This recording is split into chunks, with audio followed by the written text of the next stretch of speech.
All right, so we're going to get started. My name is Dr. Josephine Connolly-Sconin. I'm the director of the Nutrition Division here at Stony Brook Medicine, as well as of the academic programs. So thank you for joining us today. I'm going to ask a few other people to introduce themselves. Lorraine will have go first. Hi, I'm Lorraine Danowski, and I'm the Associate Director of the Dietetic Internship Program here at Stony Brook. I do a lot with the rotation schedule as well as precept, and I also teach in the master's program. And Leah? Hi, I'm Leah Holbrook. I'm the Associate Director for the Graduate Nutrition Program, and I also teach in the program. And Sharon. Hello, I am Sharon Schmidt, and I am the administrator for all the programs. So I'm here to answer any questions you have and help you along the way. Okay. So this is part of our Stony Brook team. So I always like to highlight that our dietetic internship program, our master's and both our master's programs are housed in the nutrition division in a large teaching university hospital. So the nutrition division itself is 36 RDs strong. We have RDs practicing in all different areas of specialty within the field. So these are the folks that inform the curriculum, help develop the education material. Many of them teach in the master's, and as an on-site student or intern would also, various people will precept you at various times during your time with us. So Stony Brook University is very highly ranked. It's in the top 10 of national universities for diversity and internationalization, the #1 public university in New York. We're ranked in the top 100 national universities by U.S. News and World Report, 2023 best colleges, and in the top 35 for public colleges by Forbes, America's top colleges. Also, University Hospital, our Stony Brook University Hospital is named one of America's 100 best hospitals for 2021 by Health Grades. So we are a highly ranked institution, and also as a state institution have very competitive tuition rates for both on-site and New York State residents and non-residents, which we'll get to more in a little bit. So as you know, there are many different pathways now to becoming a registered dietitian.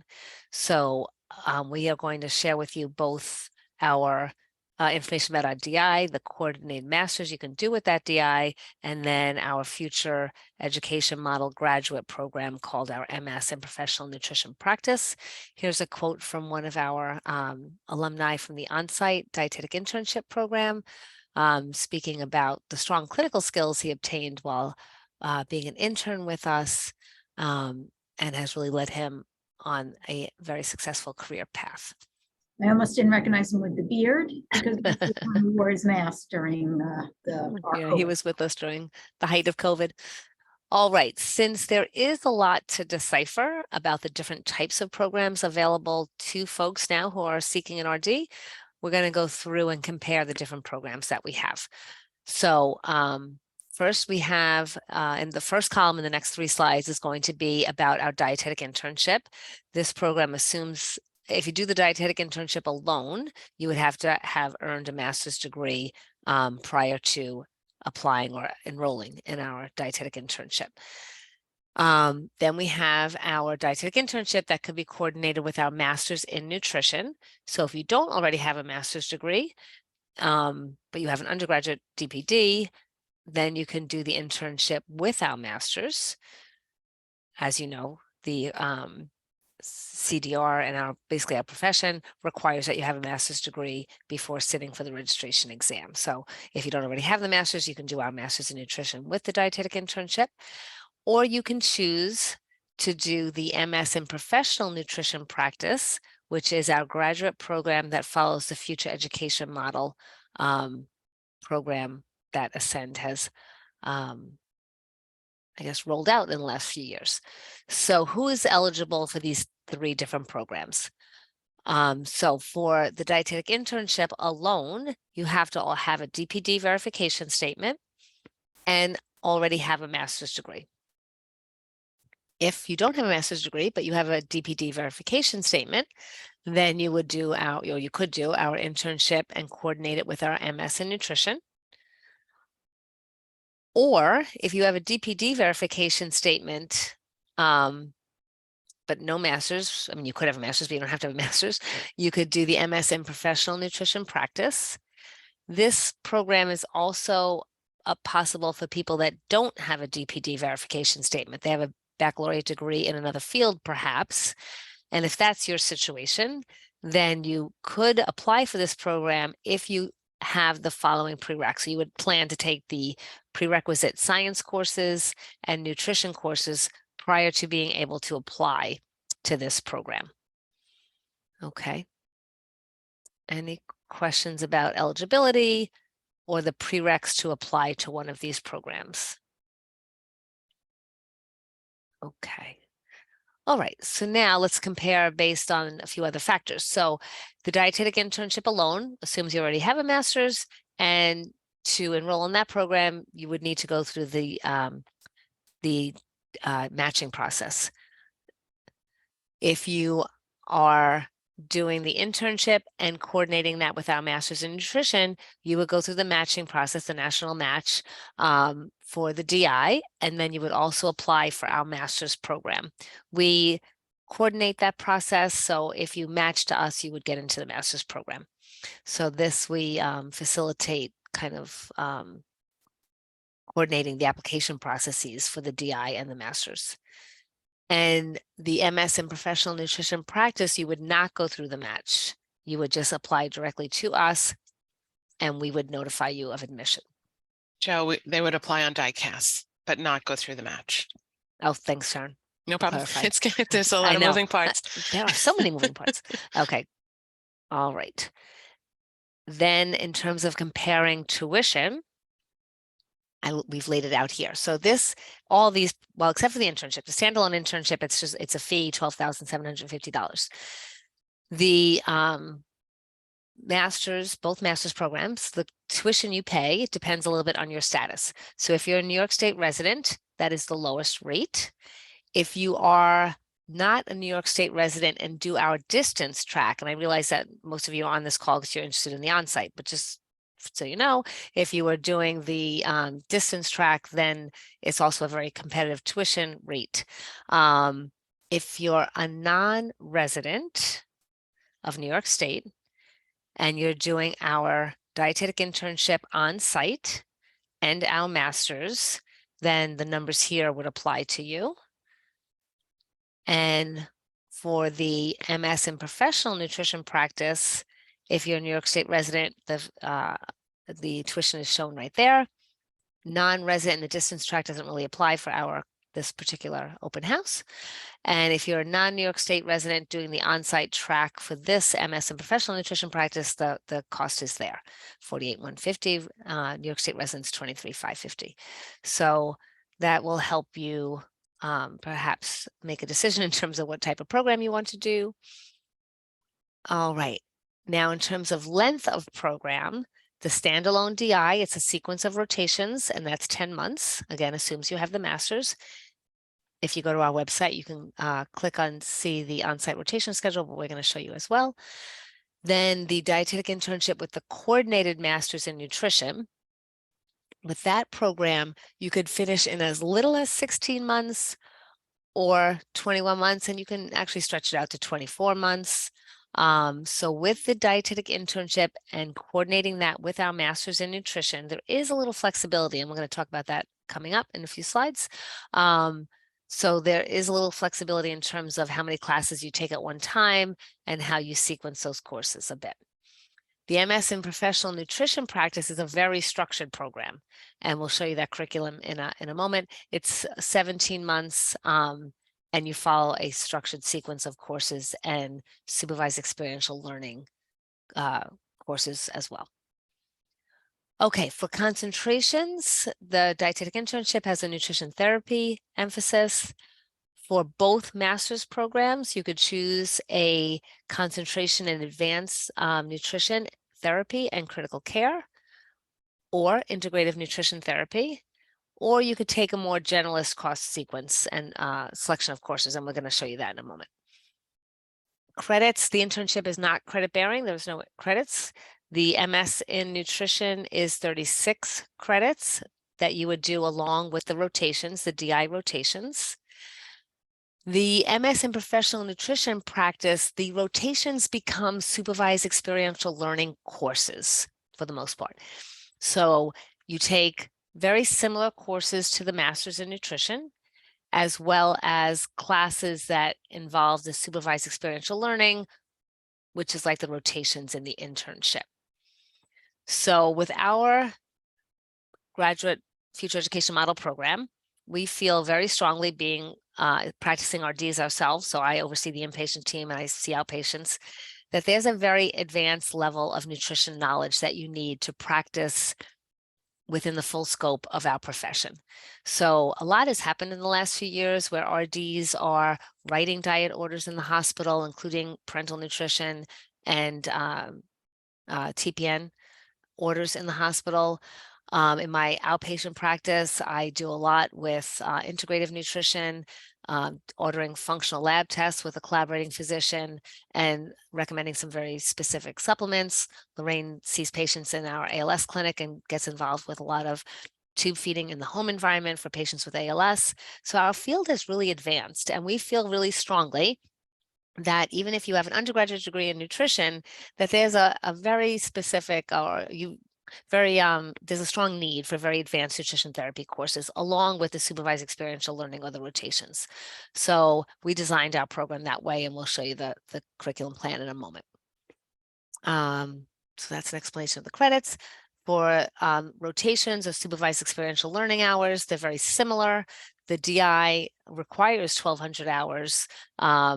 And the future education model program requires 1,000 hours. And that's also the number of hours that most states that have licensure or most states that have certification require 1,000 hours of supervised experiential learning. So that's in our MS in professional nutrition practice.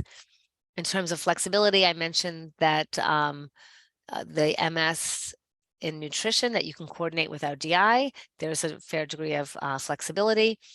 With the internship, there's no flexibility in courses, but there's also on site. Lorraine does your sequence of rotations, so that is set for you before you come, which is why a lot of people like to do on-site programs, because you don't have to find your own rotation sites. That's something that the program is responsible for. So that's going to be set up for you, and you'll follow through with that rotation, but you have some flexibility in when you take different classes. We'll explain that in a moment. And then for our MS and professional nutrition practice, there really isn't flexibility. We'll show you the curriculum, and it's a very structured program. And all of these programs have on-site and distance options. I believe you're interested in the on-site option for this particular open house. Okay, any questions so far? Okay, so Lorraine's going to explain the internship rotations. Okay, so before everyone comes, I spend most of the, I guess I'm gonna still say summer, setting up the rotation schedule. So between orientation and seminar, we have about 61 hours, and that's usually on Mondays, and that won't change. We have 21 weeks of clinical rotations, which includes 5 weeks of an outpatient rotation. That's here at Stony Brook. So that's a variety of preceptors. It's myself, Josephine, and I have an ALS, which is ALS treatment team clinic that you attend. We also, you also go to the World Trade Center and spend a week at with the bariatric RDs here. Well, not the actual World Trade Center. So, well, I mean, right, the World Trade Center outpatient clinic. Yeah. Okay. There's an 11-week inpatient rotation. Some do the full rotation here at Stony Brook, but even if you don't, you still come back to do some specialization areas such as pediatrics, oncology, general medicine for 3 weeks of that time frame. And other hospitals you attend are also, some are also larger facilities, some are rehab hospitals. It's a nice variety. We have a 4-week long-term care rotation, which is usually done, done in a nursing home setting. We have a longitudinal research rotation at Stony Brook. It's really on Mondays. But we also sometimes alter the schedule based on, it goes throughout the course of the year. And we also alter the hours based on the specific project that we're doing. You do have a 1-week virtual renal rotation that you do independently. 5 weeks of public health, and that includes on Fridays, mostly, for the most part, going to a WIC center on Fridays. And there's a variety of things that you do in public health throughout the course of the week. And some of that during times are specifically geared towards working on the rooftop garden. We have 7-week food service rotation. So that's 4 weeks of food service management in an institution where you get to see some modified diets, and 3 weeks in school food service. There's a 3-week elective rotation where you do get to pick. We wanted, everything was very prescribed. So we wanted to be able to have you look at an area that you had some interest in, and get to pursue that without a lot of module work and a lot of, you really just set some goals and things. We don't have you doing a lot of work for that. We have you just really enjoying that rotation. And then we have the review week at the end of the conclusion of the internship. We go over things you learned undergraduate, things you learned in the internship, and we get you ready and prepared to take the test. Okay, any questions about the rotations for the onsite DI or DI with masters? Okay, now Leah's going to explain the courses that you'd be taking for the masters along with the DI. So as we said, there are 3 concentrations. We're going to go through each of them, but for the most part, they look fairly similar with the exception of the concentration courses changing with each one. What you see here is a schedule that starts with fall, meaning that you would start the internship and the master's within 1 or 2 weeks of each other, end of August, beginning of September. And for the first 2 semesters, fall and spring, you would take 1 master's class per term. In this situation, you're taking 515, which is a core course. Everybody would take that. And it dovetails nicely with what you're experiencing in the internship rotations.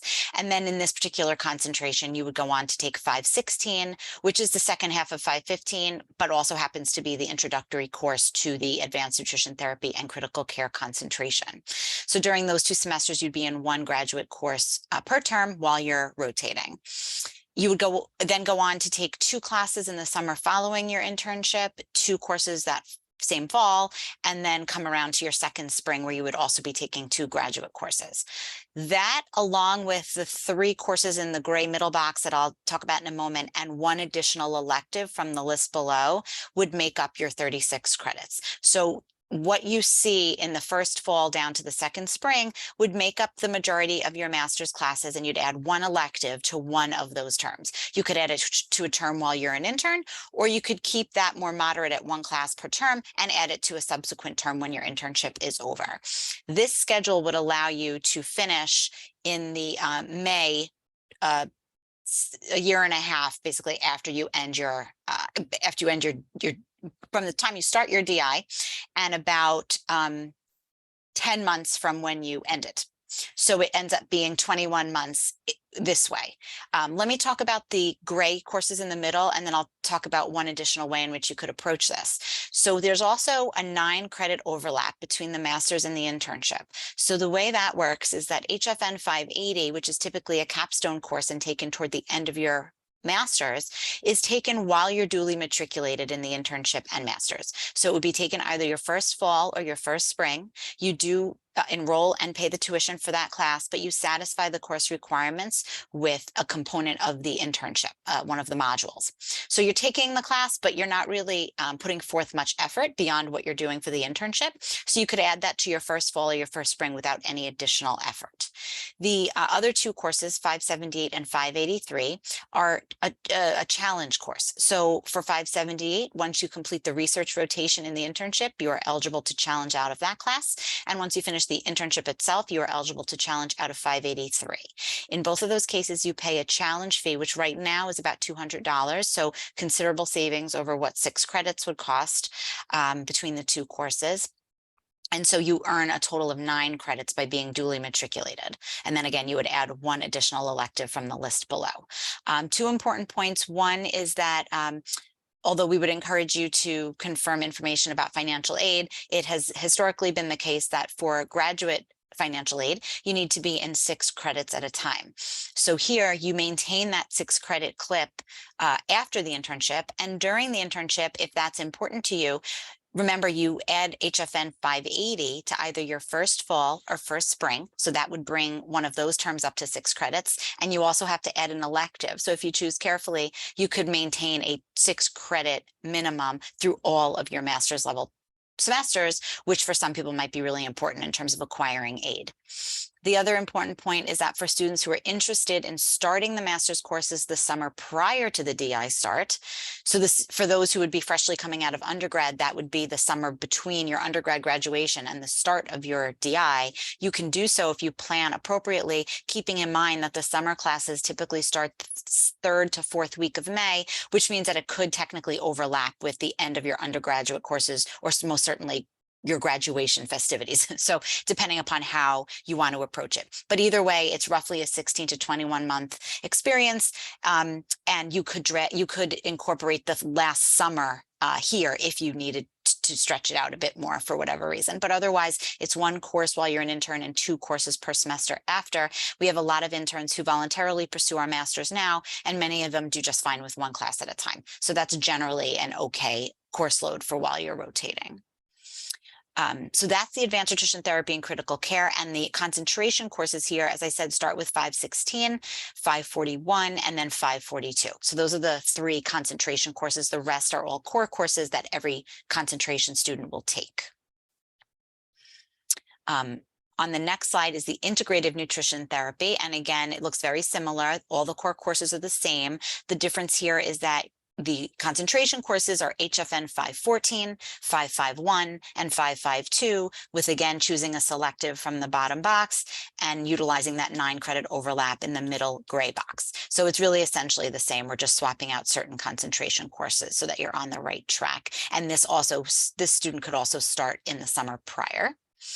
And then on the third slide, so this is the generalist track. So if you're not interested in the other 2, or you're not sure, we do have the option to pursue this track. And what we've done here is essentially taken 3 of the otherwise would be electives and sort of bundled them as a general concentration. So here, your courses that make up your generalist concentration are 510 issues and trends in nutrition, 530 nutrition management and leadership in nutrition, or nutrition management and leadership, and 505 current topics in maternal and child nutrition. The rest again would remain the same as your peers who are in the other concentrations, and then you would still pick 1 elective, although you'll see the list of electives shrunk a little because some of them were used to create a generalist concentration. But again, everything else remains the same. Any questions, or did anyone else want to add anything before we move on? Nope, that's good. Okay. Okay.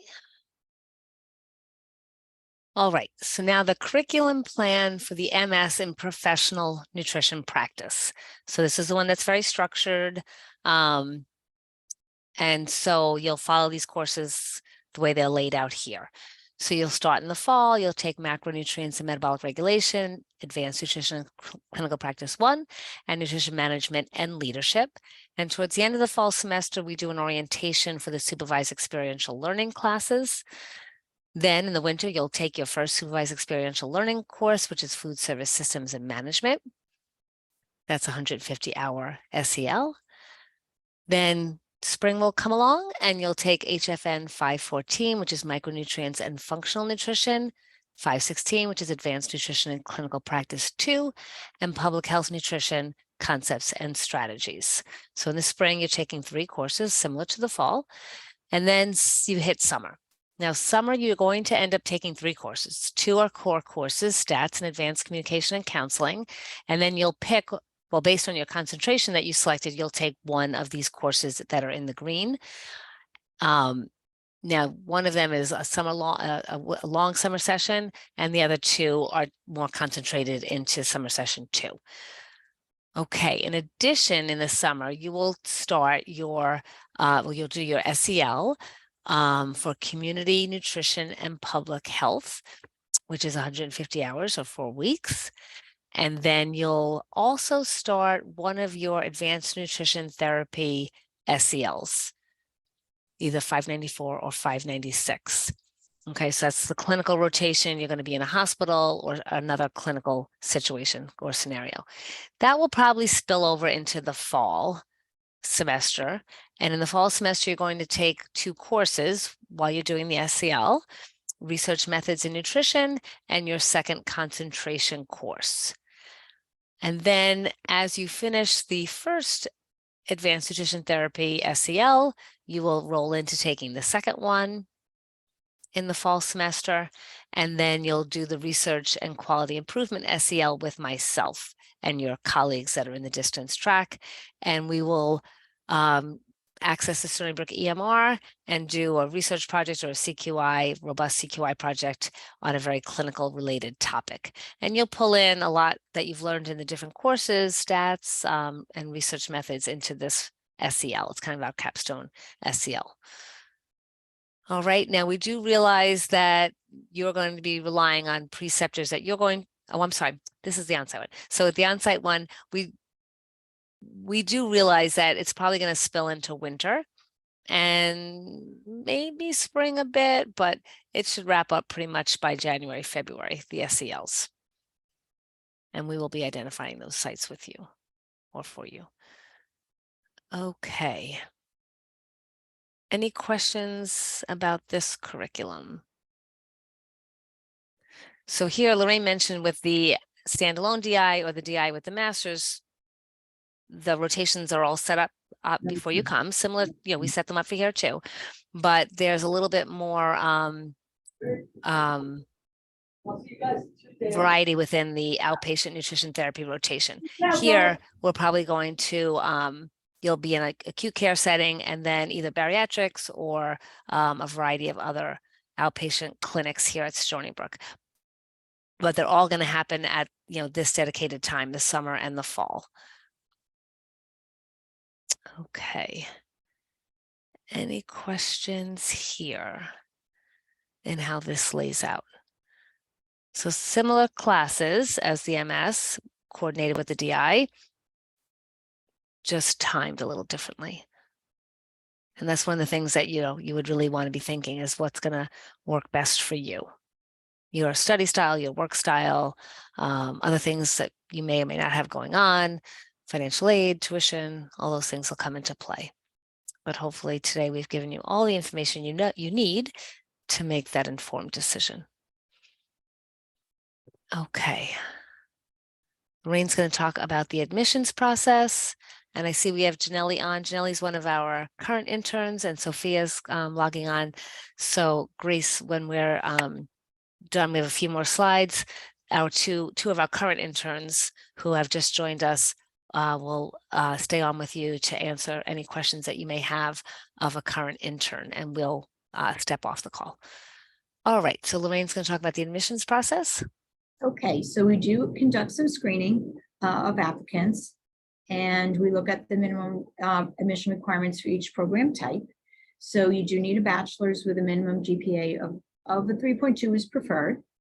We also look at your work and volunteer and extracurricular activities, which is basically on the DICAS form, if you go through that process to apply. And we do telephone interviews or interviews with faculty members prior to your enrollment in either program, which would be the PNP or the straight dietetic internship onsite. The other good news is that there's no GREs that are required. So I think that's a positive thing.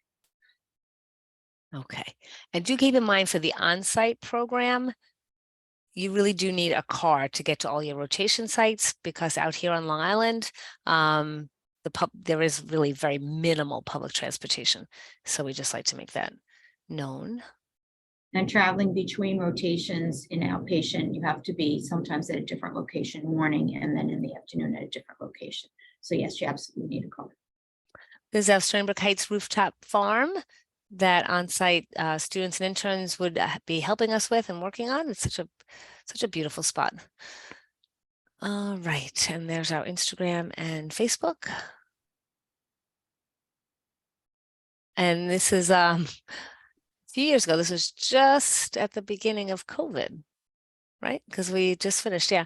So it was right before COVID restrictions, and this internship class had worked on a research project, a feeding study.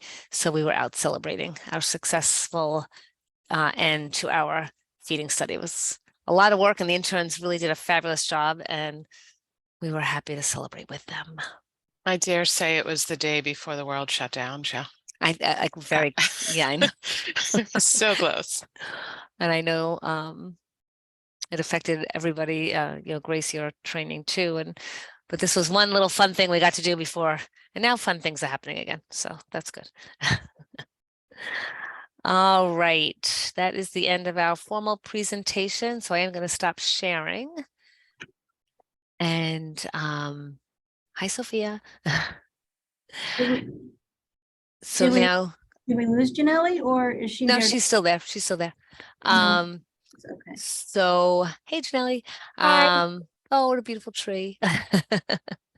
Thank you. So, any questions, Grace, of faculty before I'm going to say leave, but Sharon, I'm not sure that we actually can leave.